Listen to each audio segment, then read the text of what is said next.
Let's go to the snare.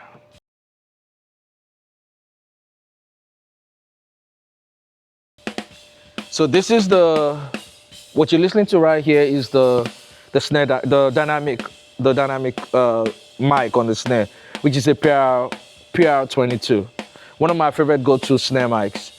Let's bring in the filters.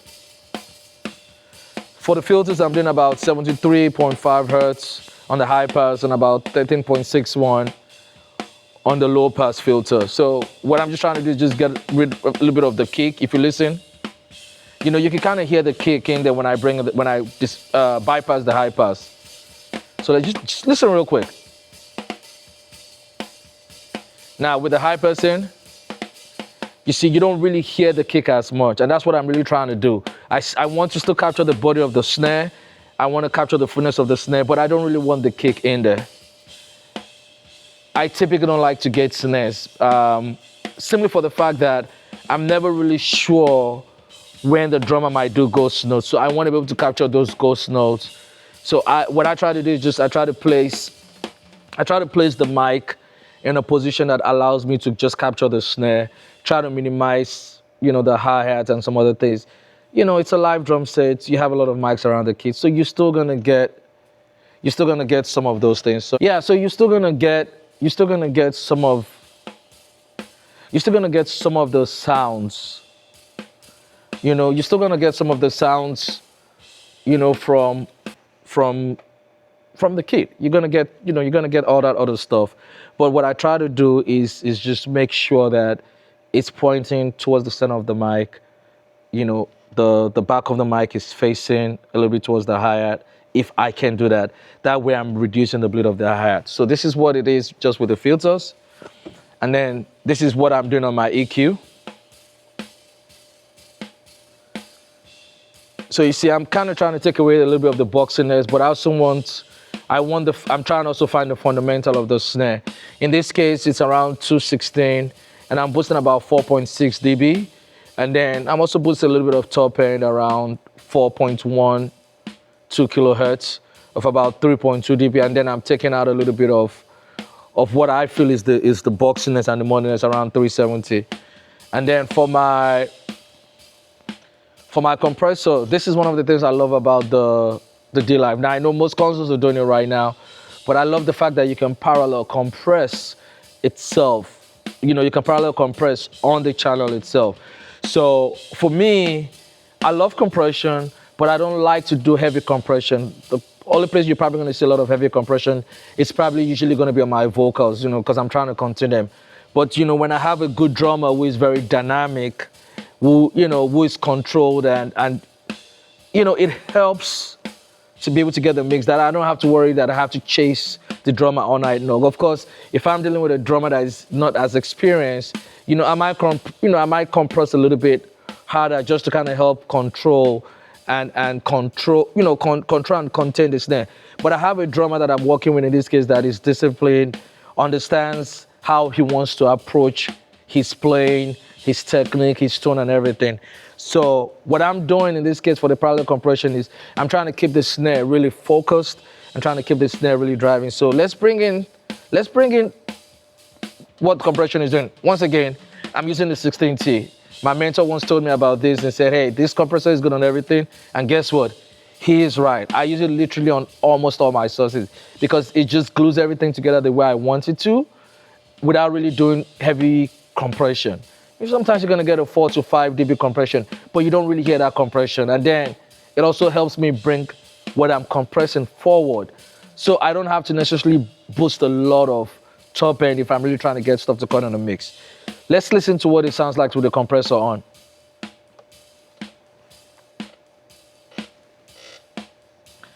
Without. With.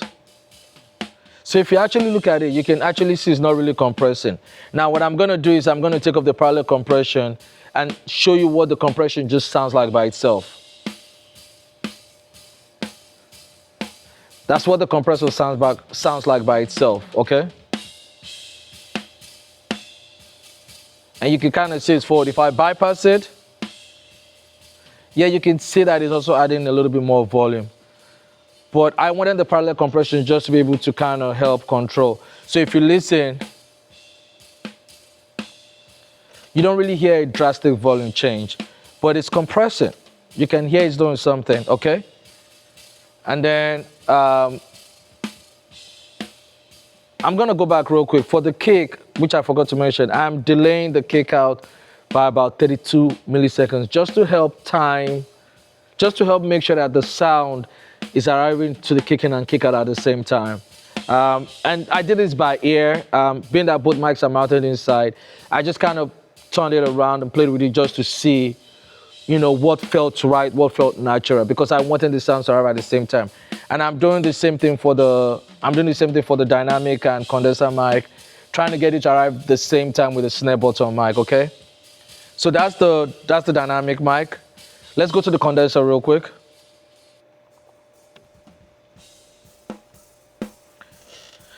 Now you can hear how dark the condenser mic sounds. And that's one thing that for me I've realized when I use condenser mics on snare. It doesn't sound bright like I think it would. It has a darker sound, but I feel like for me it gives me the body I need. So I like to combine both the dynamic and the condenser if I can, just to kind of paint the picture of what I want the snare to sound like. Let's bring in the filters in this case. Once again, I'm using my high pass and low pass just to clean up some mud, the kick, stuff I don't need, and just some top end of the hi-hat and maybe some other stuff I don't need. I'm also not really gating. I do have a gates inserted for the condenser mic, but I'm not really gating the condenser mic in this case. Let's take a look at the EQ. I'll bring in the EQ, let's see what it sounds like. This is without the EQ first. And this is with EQ.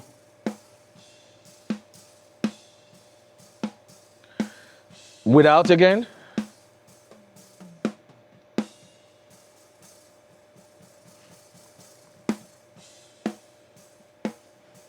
And then with.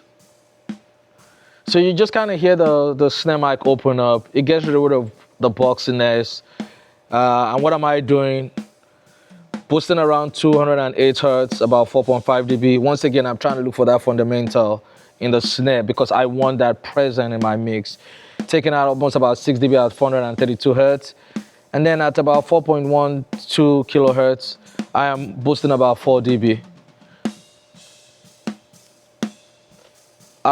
Compressor, same compressor as always, 16T. You can tell I love this compressor. Also doing parallel compression. Let's bring it in and see what it's doing. That's with. And this is without. With. So you just kind of see that it just makes the snare feel like it sits well. You know, kind of has that full sound that you're looking for. Okay. Now we'll listen to snare without any of the reverbs. Okay. Let's listen to the snare bottom.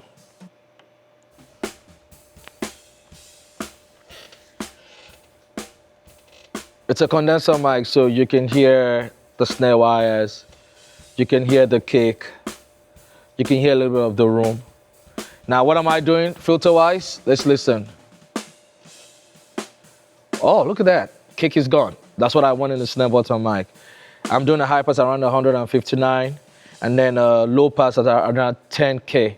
Just to kind of clean up all the brightness that we might not need, okay? So now what you're really hearing is the snare wire. You know, you can hear whenever it hits the snare, you can hear the wire going. Also, once again, I'm not gating.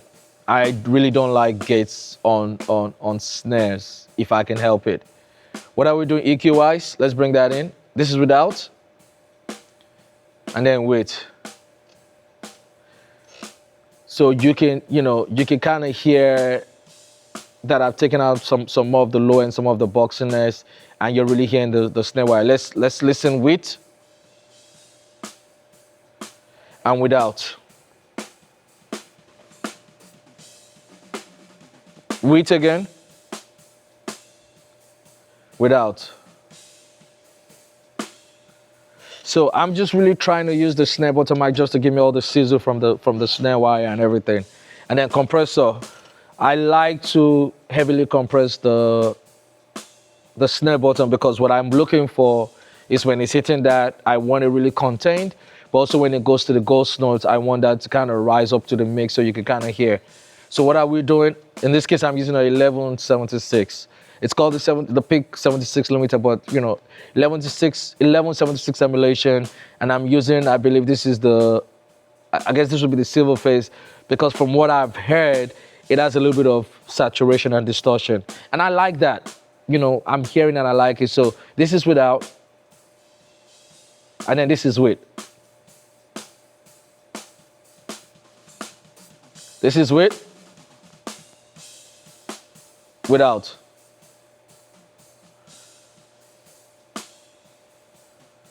With.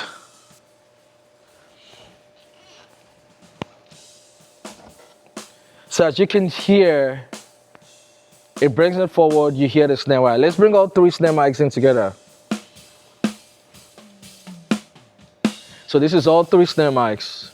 You can hear the crack, you can hear how the snare is sitting, and how the snare just kind of feels like it's right there.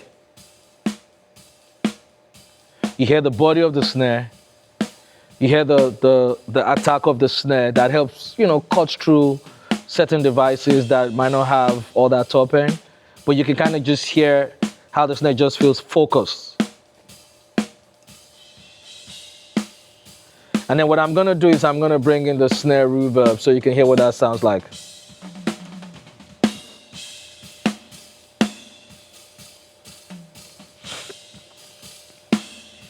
Without.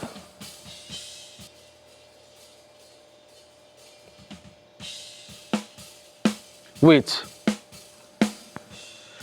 What am I doing? I'm using a snare plate, the high pass around 164 and the low pass around 5.7 kilohertz. Pre-delay of about 26 milliseconds, decay time of about 1.59. I just wanted something that helps add some life to the snare. You can kind of hear the tail when it hits the snare. Pop, pop. And doing a little bit of EQ, high pass at 175. Taking out about 4.2 dB at around 544, just to kind of help clean up the snare a little bit. Let's hear the kick and snare.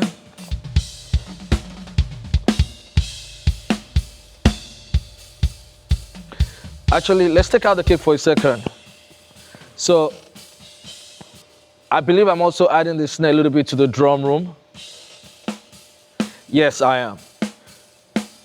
Now for the drum effect itself, and this is not just for the snare, this is what I use for the toms, the overheads, the hi-hat. I have what is called the room live drum. So it's an emulation of a room that I'm using, and it sounds like a wood room. What am I doing is about a 20 millisecond pre-delay, about a 1.95 decay time, high pass at around 228, low pass around 7.28 kilohertz, and then EQing around the same thing, 120 hertz, high pass, taking out about 4.6 dB of around 385, okay? Both reverbs together. Now, ideally for me, what I like to do is with my reverbs, I like my reverbs to be felt more than heard. Obviously, we can hear it right now because it's just the snare. But what I want you to do is when we have all the drums in, I want you to see what that looks like. Try to think, what does the snare sound like with the reverb by itself? And then when we add the reverb, when we bring all the other elements of the drum in, what does the reverb sound like? And then when the other parts of the band comes in, what does that sound like? Now, real quick, let me show you what I'm doing on my group for the snare. As you can see, I'm not doing anything on the EQ. EQ is flat. Let's go to the compressor. I'm doing some compression, some light compression, just to kind of also help keep it in check, Even though I have a drummer that is dynamic and understands how to deliver what he wants to play, and he's very intentional about how he plays, I'm still trying to make sure that certain points of when he's playing doesn't pick out. So there's some light compression going on, about maybe 1-2 dB. I'm using the bus compressor. This is without, and then this is with. This is with, and this is without. With. So you can kind of see that it kind of helps glue all my snares together, but it also helps bring my snare forward a little bit, which is never a bad thing. You know, I want certain elements of my mix to be up front and center and driving. So typically my kick, my snare, my lead vocal, the bass, I want those kind of like in the middle driving, you know, drawing the attention of the listener in. So this is kick and snare.